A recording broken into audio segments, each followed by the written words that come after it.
Hello students, good morning. You are connected with RK Sivaj for Mathematics 10 plus 2.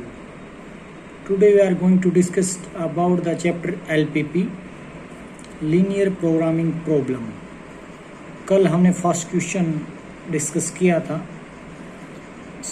Second की एक बारी statement पढ़ते हैं. A company manufactures two type of screw A and B. All the screw have to pass through a threading machine and a slotting machine. A box of type A screw require 2 minutes on the threading machine and 3 minutes on the slotting machine. क्या कहता है? एक manufacturer दो तरह के screw बनाता है, screw A and B. तो इन सभी स्क्रू को पास होना पड़ता है कहाँ से? ए थ्रेडिंग मशीन से और ए स्लॉटिंग मशीन से, यानी कि दो मशीन के द्वारा स्क्रू तैयार होते हैं. ए box of type A screw require, A type के जो बॉक्स हैं उनके स्क्रू को ज़रूरत पड़ती है 2 minute on threading machine. Threading machine पे उसको 2 मिनट तक काम किया जाता है and 3 minutes on the slotting machine, और स्लॉटिंग मशीन पर 3 मिनट तक काम किया जाता है, तब जाके वो बोल्ट तैयार होता है. A box of type B screw require, जो बॉक्स टाइप बी के हैं स्क्रू, उनको ज़रूरत पड़ती है 8 मिनट्स ऑफ थ्रेडिंग. 8 मिनट तो थ्रेडिंग पे रहेगा on the threading machine and 2 minutes on the slotting machine. तो स्लॉटिंग मशीन पे 2 मिनट की ज़रूरत पड़ेगी. इन ए वीक, एक सप्ताह के अंदर, each machine is available for 60 hours. प्रत्येक मशीन 60 घंटे के लिए अवेलेबल, यानी कि मशीन थ्रेडिंग हो या फिर वो स्लॉटिंग मशीन हो, 60 घंटे के लिए अवेलेबल है. कहने का मतलब है 3600 मिनट के लिए काम कर सकते हैं. On selling these screw the company gets profit of Rs 100 rupees per box on type A and A screw and 170 rupees per box on type B screw. यानी कि 100 रुपये का फ़ायदा होगा टाइप ए के स्क्रू पर और 170 रुपये का फ़ायदा होगा टाइप बी स्क्रू पर. Formulate this problem as a LPP given that the objective is to maximize profit. तो जो प्रॉफिट होगा उसको मैक्सिमाइज करके दिखाना पड़ेगा, ये उसने मांगा है. तो यहाँ से दो तो मशीन है. अब पर्सन वही आ रहा है कि मैं किसको एक्स लेट करूं, किसको वाई लेट करूं. तो दो तरह के स्क्रू हैं, स्क्रू ए टाइप और बी टाइप. तो इन्हीं ग्रुप पर आपको नज़र आ रहा होगा मैक्सिमाइज मिनिमाइज के लिए बोला गया type A screw and 170 B, इसके ऊपर प्रॉफिट दिया गया है. तो प्रॉफिट फंक्शन भी यहीं से बन रहा है. तो इसका मतलब टाइप ए को नंबर ऑफ बोल्ट या स्क्रू एक्स मान लेते हैं और टाइप बी पे वाई मान लेते हैं. तो इस तरीके से हम इनकी इक्वेशंस को, बल्कि इन इक्वेशन को तैयार करते हैं. तो क्या रहेगी वो?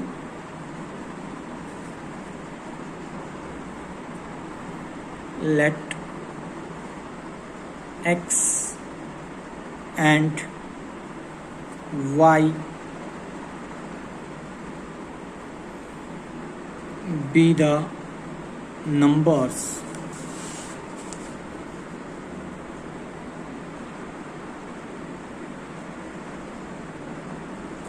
of type A screw, type A screw and type B screw.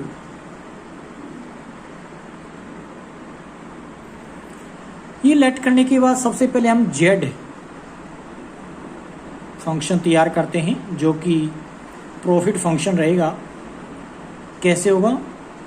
100x plus, बोला था उसने 170 पर बॉक्स है, तो इसका मतलब 170y, ये बन गया जेड। और उसके बाद कहा है उसने यहाँ पे क्वेश्चन के अंदर कि कहाँ स्क्रू ए को कहाँ पर चलना होगा और बी को कहाँ पर चलना होगा। तो एक छोटी सी इंफॉर्मेशन ए और बी पर बना लेते हैं।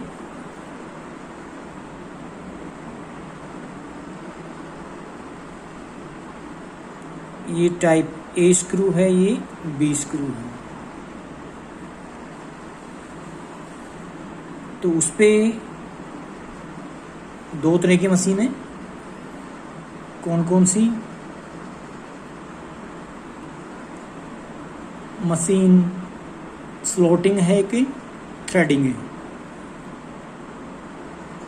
मान लीजिए पहले उसने कहा है थ्रेडिंग मशीन, तो मैं TH थ्रेडिंग मशीन, और उसके बाद है दूसरी slotting machine.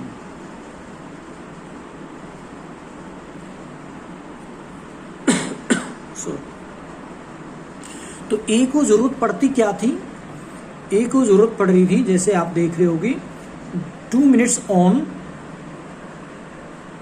Threading and 3 minutes on slotting. तो लिखेंगे 2 मिनट और 3 मिनट। ठीक है जी।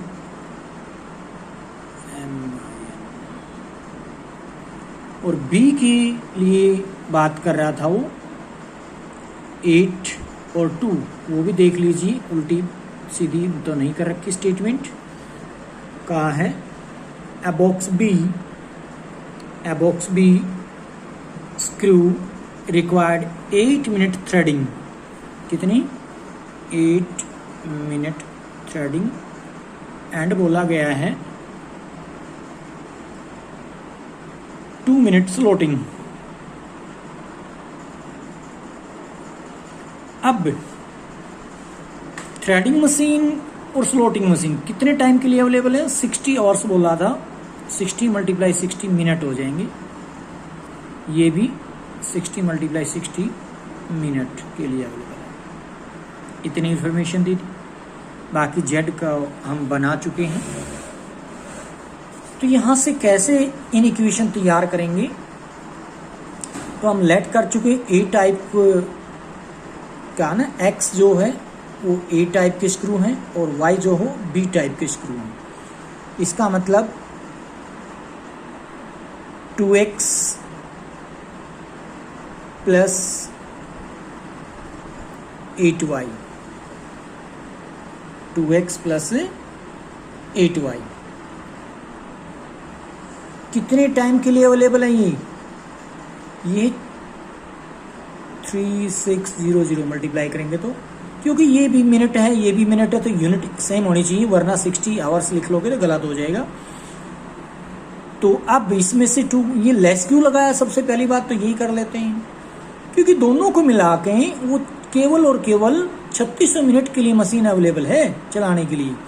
उससे ज़्यादा आप नहीं चला सकते, तो कम तो चला सकते हैं, इसलिए लेस लगा दिया। 2 कॉमन ले लो, तो इसी को लिख दोगे x plus 4y less than equal to 1800। इन इक्वेशन फर्स्ट बोल सकती है।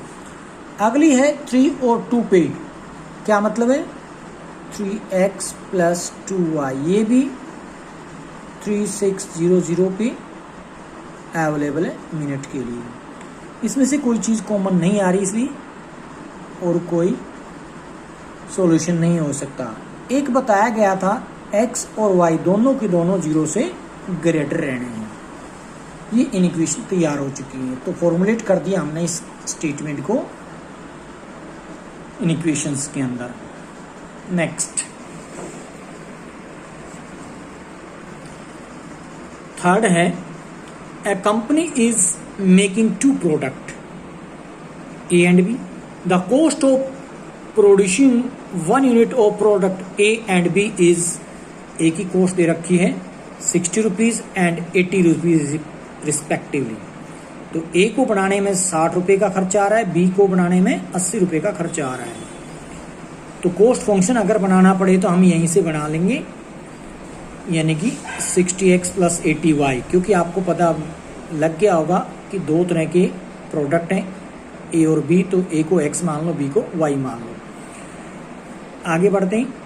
As per agreement the company has to supply at least 200 units, किसकी, ए या बी की, ऑफ प्रोडक्ट बी, बी के 200 यूनिट तो आपको जरूरी सप्लाई करने के लिए कह रहा है। तो इसका मतलब y अगर बी को कह रहे थे तो y ग्रेटर देन 200 हो जाएगा, क्योंकि एटलीस्ट बोला गया वर्ड, एटलीस्ट का मतलब कम से कम, ज़्यादा तो हो सकती है, तो इसका मतलब y greater than equal to 200 है। आगे कहता है 1 unit of product A require 1 machine hour, machine hour कितना, प्रोडक्ट जो ए है उसको 1 मशीन आवर है, यानी कि 1 घंटे का टाइम चाहिए। वेयर एज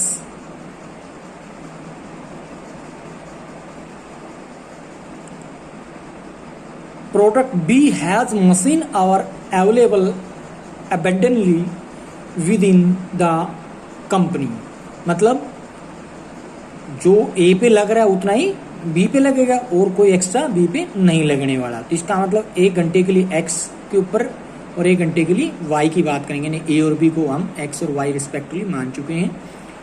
तो दोनों के दोनों किसके लिए, 1 आवर के लिए बात कर रहा है। तो 1 घंटा ए प्रोडक्ट पे, 1 घंटा बी प्रोडक्ट मशीन आवर की जरूरत पड़ती है। आगे है टोटल मशीन आवर्स, जो टोटल मशीन आवर जो अवेलेबल है वो किसके लिए, प्रोडक्ट ए आर 400। तो जो मशीन आवर जो ए के लिए बात कर रहा है तो 400 आवर्स अवेलेबल हैं। 1 unit of each product A and be require 1 labour our, तो 1 लेबर आवर की जरूरत पड़ेगी प्रत्येक, चाहे ए को बनाओगे या प्रोडक्ट बी को बनाओगे। और जबकि बताया गया है total of 500 labour hour are available, तो कह रहा है 500 आवर्स जो ना लेबर आवर अवेलेबल हैं। इसका मतलब x plus Y less than 500 कर देंगे आगे चल के। The company wants to minimise the cost, cost function बनाना जो कि मिनिमाइज करना है, of the production by satisfying the given requirement, formulate the problem as LPP। तो यहाँ पे क्या करते हैं, इसमें थर्ड सम को किस तरीके से आगे बढ़ाते हैं। तो लेट कर लेंगे जो ए प्रोडक्ट है, तो आप लिख लेंगे let x and y be the number of product A and B. तो x को मैं ए के लिए भेज देता हूँ, बी के लिए y लेट कर लेता हूँ। अकॉर्डिंग टू स्टेटमेंट क्या कहा था उसने, सबसे पहले हम z की तैयारी करते हैं, z फंक्शन जिसको कॉस्ट फंक्शन की बात कर रहा था। तो कॉस्ट फंक्शन बोल रहा था पहले पे 60 रुपये का, दूसरे पर बताया गया है खर्चा जो बताया गया है 60 और 80 रुपये का बता रहा है। इसका मतलब 60 plus 80y, 60x plus 80y हो जाएगा। उसके बाद उसने बोली थी, उसने अगला फिगर आपको नजर आ रहा होगा 200 यूनिट्स का एटलीस्ट बोला गया है। तो किसके लिए बोला गया है, वो भी product as per the 200, at least 200 किसके लिए, प्रोडक्ट बी के लिए बात कर रहा है। किसके लिए, प्रोडक्ट बी। इसका मतलब बी किसको लेट कर चुके हैं, वाई को।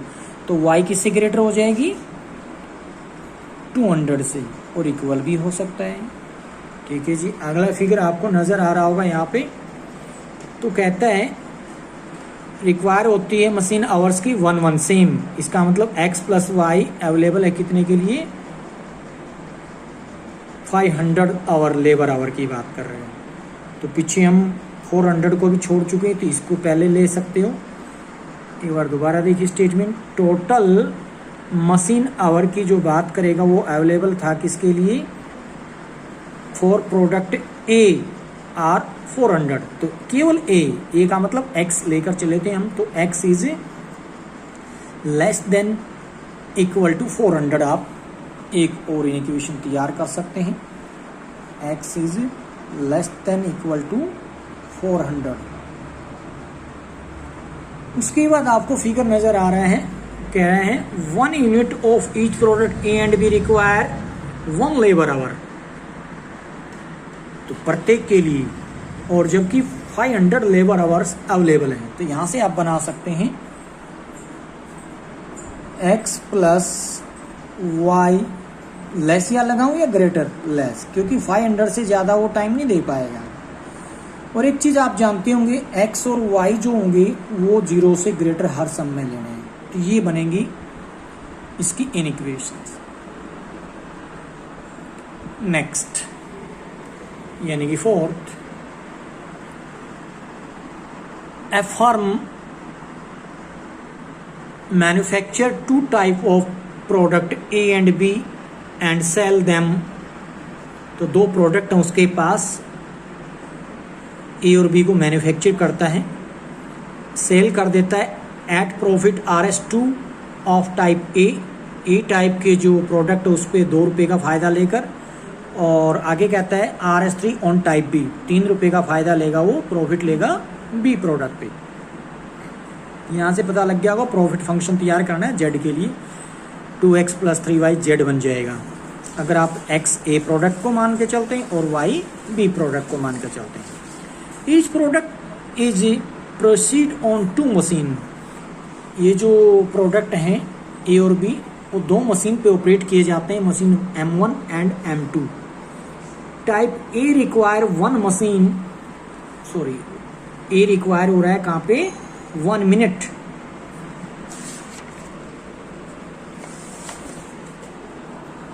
One minute of processing time on M1, processing time on M1 and 2 minutes on M2। तो मशीन M1 पर तो कितनी मिनट की बात की थी उसने,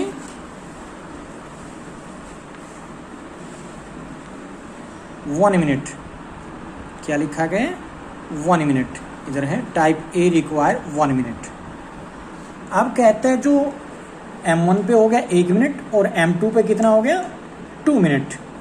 यहाँ से भी आप इसके लिए इक्वेशन तैयार कर सकते हैं। चलो पहले एक बार स्टेटमेंट पढ़ लेते हैं। And type be require 1 minute on M1, और बी जो टाइप प्रोडक्ट है उसको M1 पर 1 मिनट की जरूरत पड़ेगी, 1 मिनट ऑन M2, और सेकंड मशीन पे भी 1 मिनट की जरूरत रहेगी। The machine M1 is available for not more than 6 hours 40 minute. तो पीछे मिनट की बात की है तो इसको भी सारे को मिनट बना लेंगे, तो ये हो जाएगी 6 और मल्टीप्लाई 60 जो कि 360 प्लस 40 कितना हो जाएगा, 400 minute. While machine M2 is available for 10 hour, यानी कि 10 आवर मल्टीप्लाई 60, क्योंकि 1 आवर में 60 मिनट होती है, तो 600 मिनट बन जाएंगी यहाँ पर। During any working day formulate the problem as LPP so as maximize the profit. तो प्रॉफिट को मैक्सिमाइज करने के लिए आपने LPP के अंदर कन्वर्ट करना, फॉर्मुलेट करना है। तो क्वेश्चन नंबर 4 को हम इस तरीके से बनाएंगे, स्टेटमेंट आपके पास बुक में भी होगी तो आप देख सकते हैं।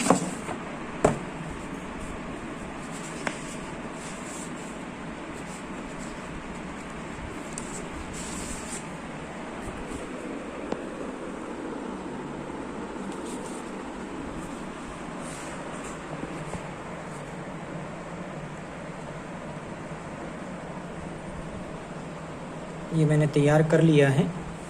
4th की स्टेटमेंट इस टाइप से आगे जा रही है।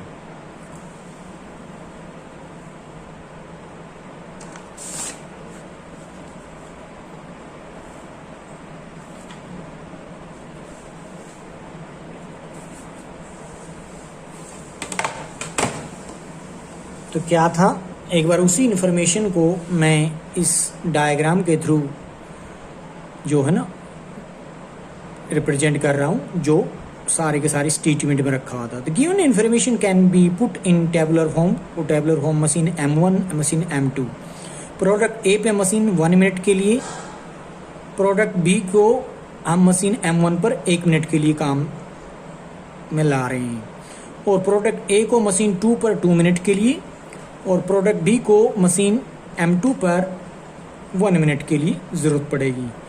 और जो मशीन 1 है वो कितने टाइम के लिए अवेलेबल है, 6 आवर 40 मिनट, टोटल मिनट हो जाएंगे 400 मिनट। मशीन 2 है वो 10 आवर्स के लिए, ये हो जाएगा 600 मिनट्स के लिए अवेलेबल। और ध्यान दो इस चीज़ पर, जो उसने बताया गया था पहले प्रोडक्ट यानी कि ए पे 2 रुपये का प्रॉफिट ले रहा है और बी प्रोडक्ट पे 3 रुपीज़ का प्रॉफिट ले रहा है, तो ये प्रॉफिट फंक्शन तैयार कर देंगे जेड से। तो मेन प्रॉब्लम आपको कहाँ आ सकती है, एक्स M1 को M2 को Y मानूं या फिर ए प्रोडक्ट को X प्रोडक्ट B को Y माने। तो यहाँ कंफ्यूज होने की जरूरत नहीं है। तो उसके लिए आप बात करते हैं तो प्रोडक्ट ए और प्रोडक्ट B को X and Y respectively let करके चलेंगे। तो let X denote the number of unit of product A and Y is the number of product B। तो इस तरीके से जो Z बनेगा, जिसको आप पे प्रॉफिट फंक्शन बोल रहे हो, तो क्या बनेगा 2x + 3y यहाँ से बना दिया। और यहाँ पे बात करते हैं 1 + 1 यानी कि x + y के लिए, वो 400 मिनट्स के लिए अवेलेबल था, तो इसका मतलब इससे कम हो सकता, तो लिखा हमने x + y <= 400।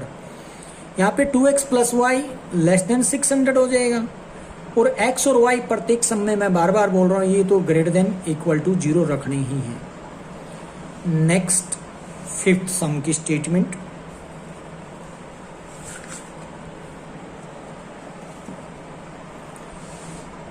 तो आप अपनी बुक से भी देख सकते हैं। A firm manufacture 3 product A, B and C। The profits are Rs3, 2 and 4 respectively. The firm has 2 machines and below is required the processing time in minute or each machine on each product. Machine M1, M2 product अब की बार 3 हैं, machine तो 2 ही हैं but product 3 आ रहे हैं अब की बार। Product A, B, C। M1 पर प्रोडक्ट A को 4 मिनट के लिए, B2 जो B को मशीन 1 पर 3 मिनट्स के लिए, और जो प्रोडक्ट C है उसको मशीन M1 पर 5 मिनट के लिए काम किया जा रहा है। इसी तरीके से प्रोडक्ट A को मशीन 2 पर 2 मिनट्स, और B प्रोडक्ट को मशीन 2 पर भी 2 मिनट, C प्रोडक्ट को मशीन M2 पर 4 मिनट्स का टाइम दिया जा रहा है। आगे क्या बताया गया, machine M1 and M2 have 2000 and 2500 machines minute respect. अब की बारी मिनट दे रखी है, आवर नहीं दे रखे, तो अच्छा हमें कन्वर्ट नहीं करना पड़ेगा। तो M1 यानी कि इसके सामने आप लिख सकते थे 2000 और इसके सामने M2 के सामने लिख सकते थे 2500 मिनट्स अवेलेबल हैं। The firm must manufacture 100 A's, 200 B's and 50 C's but not more than 150 A's। तो केवल 150 को A के बारे में बताया गया, B और C के बारे में नहीं बताया गया। जो A प्रोडक्ट के बारे में बता रहा है ना, जो मैन्युफैक्चर है A के 100 से ऊपर और 150 से नीचे कह लो, या 100 से 150 तक की रिक्वायरमेंट रहेगी। और B प्रोडक्ट को 200 जरूरी है, मस्ट का मतलब जरूरी है, इतना तो कम से कम रहना रह चाहिए, मतलब ग्रेटर देन 200 हो जाएगा। और जो C प्रोडक्ट हो वो 50 से ग्रेटर होना चाहिए, लेस नहीं होगा। अगर मैं इसको Z लेट करता हूँ तो Z is greater than = 50, equal भी हो सकता है। आगे कहता है set up a linear program to minimize profit. इस प्रॉफिट को मिनिमाइज करने के लिए LPP में कन्वर्ट कीजिए। तो स्टेटमेंट आपने देख ली, इसके अकॉर्डिंग अब क्या है यहाँ देखिएगा। तो लेट कर लेते हैं, assume that the firm manufacture X unit product A Y unit product B and Z unit product सी।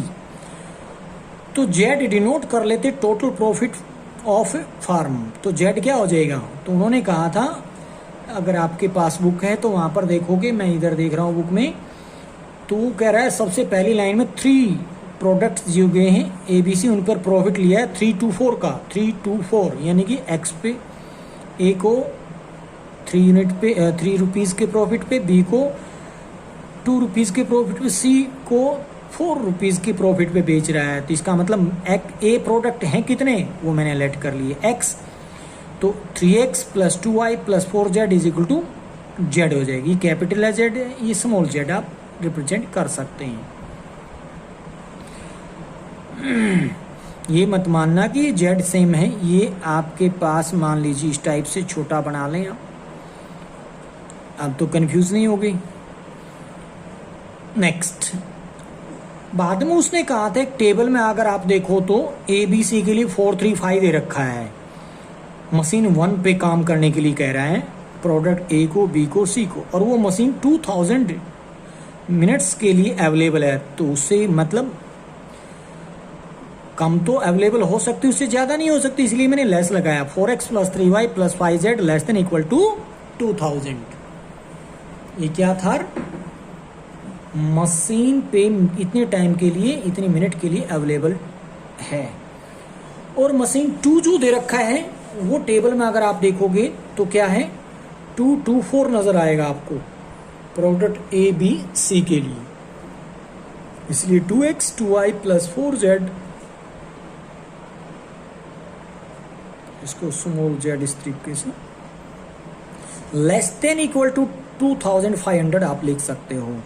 और उसने जो प्रोडक्ट ए की जो बात की थी, उसकी कह रहा था कि वो उसकी सप्लाई कह लो या उसकी ज़रूरत है कि फर्म मस्ट मैन्युफैक्चर 100 एज, ए के जो हैं 100 तो ज़रूरी है, और 150 तक, नॉट मोर देन 150 बोला था। तो इसका मतलब एक्स की वैल्यू जो रहेगी वो 100 और 150 के बिटवीन, और 100 150 हो सकती है, इसलिए मैंने इक्वल का साइन भी लगा दिया।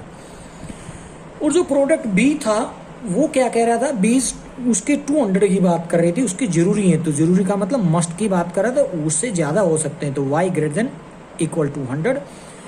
जेड भी 50 की बात कर रहा था, जेड इज > 50 हो जाएगा। तो x y z ये तीनों की तीनों की बारी 0 से ग्रेटर आपने लिखने हैं, तो ये फॉर्मुलेट कर लिए। नेक्स्ट 6 में है, vitamin A and B are found in 2 different food F1 F2। 1 unit of food F1 contain 2 unit of vitamin A and 3 unit of vitamin B। दो तरह की फूड है F1 F2। F1 को जो कंटेन करने के लिए क्या कर रहा है, 2 यूनिट ऑफ विटामिन A है और 3 यूनिट ऑफ विटामिन B है। विटामिन दो तरह के, फूड भी दो तरह के हैं, तो एक फूड को बनाने के लिए विटामिन A और B दोनों डालने की जरूरत है। अगर मैं विटामिन A को x कह दूँ, विटामिन B को y कह दूँ, तो यहाँ किस तरीके से 2x + 3y इस तरीके से फूड में बनेगा। अगर आप फूड को x F1 को बोलो, F2 को y बोलो, तो क्या बनेगा, इस तरीके से आपने सोचना है कि x किसको कहोगे, F1 को या फिर विटामिन A को। चलिए पहले आगे पढ़ लेते हैं, तब तक सोचना। 1 unit of food F2 contain 4 unit of vitamin A and 2 unit of vitamin B, and 1 unit of food F1 and F2 cost 5 rupees and 2.5 rupees. तो पहला फूड जो है उस पे 5 रुपये का कॉस्ट आ रहा है, और F2 पे 2.5 रुपये की कॉस्ट बनती है। The minimum daily requirement for a person of vitamin A and B 50। Vitamin A की बात करें तो 40 यूनिट चाहिए डेली कम से कम, इससे ज़्यादा यूज़ हो सकती है, और 50 की ज़रूरत है vitamin B। Assuming that anything is excess of daily minimum requirement of minimum A and B not harmful। कहने का मतलब है A और B जो विटामिन की बात कर रहा है वो कम से कम 40 और 50 की यूनिट की तो ज़रूरत पड़ेगी। इससे ज़्यादा अगर हो जाए तो वो नुकसान नहीं दे पाएंगे, मतलब आप ज़्यादा डाल सकते हैं विटामिन ए और बी को। Find out the optimum mixture of food F1 F2 at minimum cost, यानी कि कॉस्ट फंक्शन जेड को तैयार करना होगा, which meet the daily minimum requirement of vitamin A and B, formulate this LPP।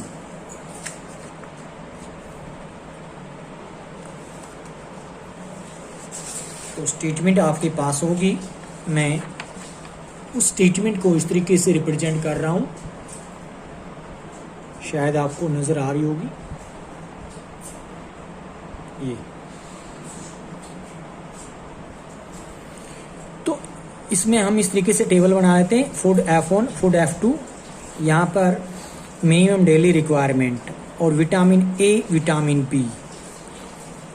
तो मैं पहले उस स्टेटमेंट को इस तरीके से यहाँ पर रिप्रेजेंट करने की कोशिश कर रहा हूँ। फूड 1 पे 2 यूनिट की रिक्वायरमेंट थी, फूड 2 पे विटामिन ए की 4 यूनिट की रिक्वायरमेंट। टोटल विटामिन आपके पास ज़रूरत है तो 40 यूनिट की है, मतलब इससे ज़्यादा यूज़ कर सकते हैं। विटामिन बी की F1 पे 3 यूनिट, F2 पे 2 यूनिट की रिक्वायरमेंट है, और जबकि टोटल मिनिमम रिक्वायरमेंट 50 होना ज़रूरी है। और कॉस्ट बताई गई थी F1 पे 5 रुपीज़, F2 पे 2.5 रुपीज़। तो let mixture contain X unit of food F1 and Y unit of food F2। तो लेट कर लिया मैंने किसको, F1 को X और F2 को Y। फूड 1 कितने बने, यानी कि फूड 1 का मतलब मान लीजिए पिज़्ज़ा है और फूड 2 का मतलब बर्गर है, इस टाइप से भी आप मान सकते हैं समझने के लिए। तो पिज़्ज़ा में विटामिन कितना डालना है ए और विटामिन बी कितना डालना है, तो इस तरीके से हम बात करेंगे आगे चल के। और पिज़्ज़ा के बाद बर्गर की बारी आती है, बर्गर में विटामिन ए कितना, विटामिन बी कितना डालना है और मिनिमम कितनी रिक्वायरमेंट पड़ेगी। तो दोनों फूड की बात करेंगे आगे चल के। तो इसलिए मैंने लेट कर लिया एक्स क्या चीज़ है, फूड F1 और Y F2 के लिए, and Z denote the total cost of mixture. तो जेड, सबसे पहले जेड को एक साइड लिख ही देते हैं, 5x + 2.5y हो जाएगा, जेड बना दिया आपने। उसके बाद 2x + 4y ग्रेटर देन 40 आएगा। क्यों आएगा 2x + 4 ग्रेटर देन 40? क्यों? क्योंकि उसने कहा था मिनिमम रिक्वायरमेंट तो है, इससे ज़्यादा भी रिक्वायरमेंट हो सकती है, तो इसका मतलब ग्रेटर हो सकता है इसे। इसी तरीके से 3x + 2y ग्रेटर देन 50 लिखना होगा, और x और y दोनों 0 से ग्रेटर बोलना ही होगा। Next 7th, diet is to contain at least 400 units of carbohydrate, 500 unit of fat and 300 unit of protein.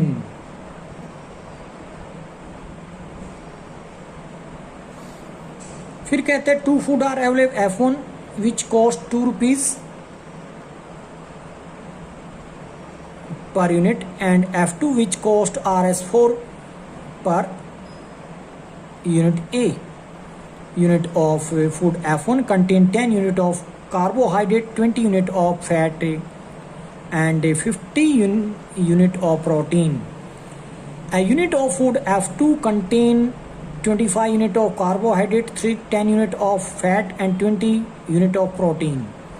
तो 3 यानी कि 5th जैसा है क्वेश्चन, 3 चीज़ें डाल दी इसने। कौन कौन सी डाल रहा है यहाँ पे,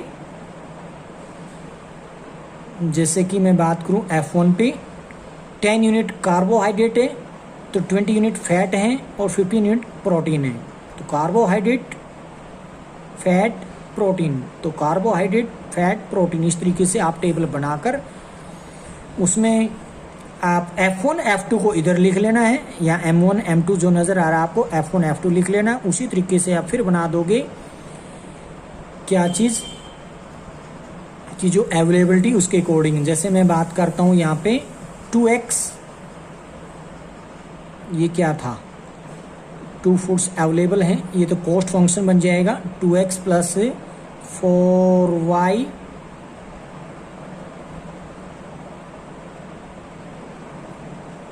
ये तो z का फंक्शन बन जाएगा। और यहाँ पे आगे चल के बात करते हैं तो इक्वेशन जो बनेगी वो किस तरीके से बनेगी, F1 पे यानी कि 10x और y कितना लूँगा मैं, सेकंड फूड कौन कहाँ पे है, ये रहा 25 यूनिट कार्बोहाइड्रेट, यानी कि 10x प्लस 25y। और कार्बोहाइड्रेट की कितनी मात्रा उसने दे रखी है, वो 400। इससे लेस दिखाओगे या एटलीस्ट बोला गया है तो ज़्यादा हो सकता है, इसका मतलब ग्रेटर देन 400 आप लिख सकते हैं। क्या लिखेंगे, ग्रेटर देन 400, किससे, 10x प्लस 25y, उसे आप लिख सकते हैं ग्रेटर देन 400 यूनिट। इसी तरीके से यानी कि ये आ जाएगा तो उसके बाद ये और ये बी और सी पर पहुंच जाओगे आप, जो कि मेरे पे यहाँ पे बी और सी ना होकर पहला है कार्बोहाइड्रेट, दूसरा है फैट, तीसरा है प्रोटीन। तो कॉपी एक तरीके से 5th जैसी बन जाएगी। आगे 8th की बात करते हैं। तो वो है Anil wants to invest at most 12,000 in national saving certificates and saving bond. 12,000 को वो 2 बॉन्ड में सेव करना चाहता है, सर्टिफिकेट और सेविंग बॉन्ड में, saving certificate and saving bond. According to the rule he has to invest at least 2,000 in saving certificate, at least 4,000 in saving bond. In if the rate of interest on saving certificate is 8% per annum and a rate of interest on saving bond is 10% per annum, how much money should he invest to earn maximum yearly income? Formulate LPP, justify the value of the saving individual as well as for the nation। ये तो value based question है जो कि शायद अब बंद भी हो चुके हैं आने। तो हम बात कर लेते 12,000 को 2 तरीके से तोड़ना है, किस तरीके से, पहले बॉन्ड और दूसरे बॉन्ड में। उसको मैं लेट कर लेता हूँ x और y, कुल मिला के x प्लस वाई कितना हो जाएगा, यहाँ पे x प्लस वाई क्या बन जाएगा, लेस देन 12,000, क्योंकि ज्यादा से ज्यादा उसको इन्वेस्ट करने के लिए 12,000 रुपीज है। तो लिखोगे x plus Y less than equal to 12,000। x किसको लेट कर चुका हूं, सेविंग सर्टिफिकेट और y सेविंग बॉन्ड को। अगला ये क्या काम आएगा, 2,000। आपको 2,000 जो है यहाँ पे आपको देगा दूसरी, यानी कि सेविंग सर्टिफिकेट दे रहा है, एटलीस्ट कम से कम इतना तो देना पड़ेगा। जो x की बात कर रहे हैं हम इसको, सेविंग सर्टिफिकेट, तो x is greater than, at least बोला ना, ग्रेटर देन 2,000 और y is greater than equal to 4। यहाँ भी इक्वल टू आना था, यहाँ भी y greater than equal to 4,000। उसके बाद यहाँ पर दे रखा इंटरेस्ट 8% और 10%। यहाँ पर आप z को फॉर्मुलेट कर सकते हैं 8/100x प्लस 10/100y हो जाएगा। नेक्स्ट है 9th। फिर ये ट्रांसपोर्टेशन प्रॉब्लम आ चुकी है। There is a factory located at each of 2 places P and Q. From these location, a certain commodity is delivered to each of 3 depot A, B, C. Weekly requirement of the depot respectively 554 units commodity, while the production capacity of factory P, Q respectively 8 and 6. Cost of transportation per unit is given. Cost ये दे रखी, P से A पर भेजेगा तो 16 रुपये का charge लगेगा, P से फैक्ट्री से बी स्टेशन पे भेजेगा तो 10 रुपये का चार्ज, पी फैक्ट्री से सी स्टेशन पे भेजेगा तो वो लगेगा 15 रुपये का चार्ज। इसी तरीके से क्यू की दे रखी है। तो इसको कह रहा है फॉर्मुलेट करना है लीनियर प्रॉब्लम में। तो अच्छा क्वेश्चन है, तो देखोगे सबसे पहले आपने ये टेबल तैयार कर लेनी है किस तरीके से।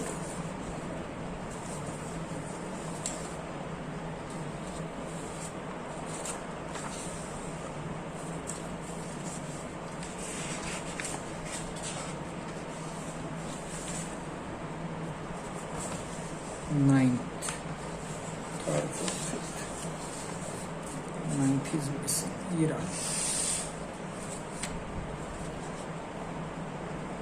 तो फिर से बना देते हैं। डिपो शायद आपको समझ आ गए होंगे, 2 हैं फैक्ट्री और 3 है डिपो। तो आपको जैसे मैं कर रहा हूँ वैसे ही करना है। बीच में लेने हैं आपने डिपो और इधर लेनी फैक्ट्री। ये पी फैक्ट्री है, ये क्यू फैक्ट्री है, डिपो ए है, बी है, सी है। तो यहाँ से यहाँ पे माल भेजेगा, ए पे, बी पे भेजेगा और सी पे भेजेगा। क्यू से फैक्ट्री से ए पे जाएगा, क्यू से ही बी पे जाएगा, क्यू से सी पे जाएगा, जो पी ना भेज केगा वो इधर से जाएगा। लेट कर लेते हैं यहाँ पर एक्स यूनिट भेज रहा है पी ए पे और पी भेज रहा है बी पे वाई यूनिट। और अब एक बार इंफॉर्मेशन ले लेते हैं पी पे कितना था। तो मैं स्टेटमेंट को इधर से देख रहा हूँ, ये रहा। उसने कहा था 5 यूनिट दे रखी है और उसमें फैक्ट्री की प्रोडक्शन जो दे रखी थी पी क्यू की 4। तो यहाँ पर बोला गया 5 की रिक्वायरमेंट है, 5 की रिक्वायरमेंट है, 4 की रिक्वायरमेंट है। प्रोडक्शन के बारे में बात करते हैं तो वो कहाँ है,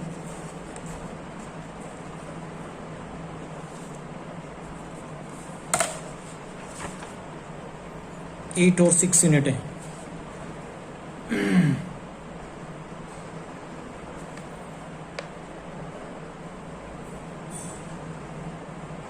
तो पी और क्यू की कितनी दे रखी, 8 और 6 यूनिट। तो मैं यहाँ पर लिख लेता हूँ, इसकी 8 यूनिट है, इसकी 6 यूनिट की कैपेसिटी है। अब x यहाँ से भेज चुका है p, y यहाँ से भेज चुका है, तो 8 माइनस एक्स माइनस वाई यहाँ से भेजेगा c के लिए। ये कितना भेजेगा, 5 की जरूरत थी, x यहाँ से भेज चुका है, तो 5 माइनस एक्स कहाँ से आ सकता है, q फैक्ट्री से। और 5 की जरूरत थी इसको, यहाँ से y आ चुका है, तो 5 माइनस वाई इधर से भेज सकते हो। और अगर मैं c की बात करूँ तो जरूरत थी 4 की, 4 में से माइनस कर दिया आपने, यानी कि यहाँ से भेज लिया p से, तो 8 साइन चेंज हो जाएंगे, तो यानी कि x प्लस वाई माइनस 4 भी लिख सकते हो आप, यानी कि q से आएगा। अब हम यहाँ पर शो करना चाहेंगे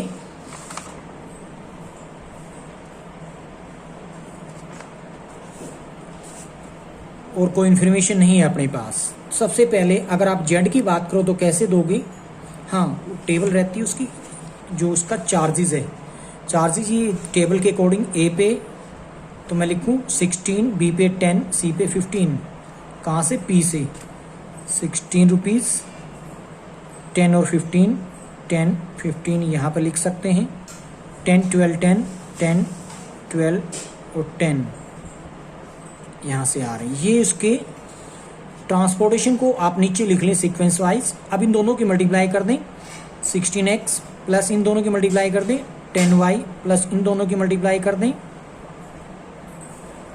फिर ऐड करते चलेंगे, plus 10 into 5 minus x plus 12 into 5 minus y plus 10 into x plus y minus 4 है। ये इसको सोल्व करोगे तो जेड बन जाएगा। अब एक रहती इक्वेशन की बात, वो कैसे करोगे, x ग्रेटर देन 0 इक्वल भी हो सकता है, y भी ग्रेटर देन इक्वल टू 0, बड़ा ही आसान है। और ये रहेगा 8 minus x minus y greater than equal to 0। इसको आप लिख सकते हो, x और y को उधर ले चलोगे तो x plus Y less than equal to 8 हो जाएगा। और अगली बार ये लिखोगे तो 5 minus x greater than equal to 0, तो यहाँ से x लेस देन 5 हो जाएगा। इसको लिखोगे 5 minus y greater than equal to 0, तो यहाँ से y less than equal to 5 हो जाएगा। और अब इसको लिखोगे x प्लस वाई माइनस 4 को greater than 0, x plus y minus 4 greater than 0। इसको एज इट इज लिख सकते हैं, या फिर x plus y greater than 4 लिख सकते हैं, ये नंबर 4। और एक आप जानते हैं x और y दोनों के दोनों 0 से ग्रेटर होना ही है। ये था आज के लिए। Thank you.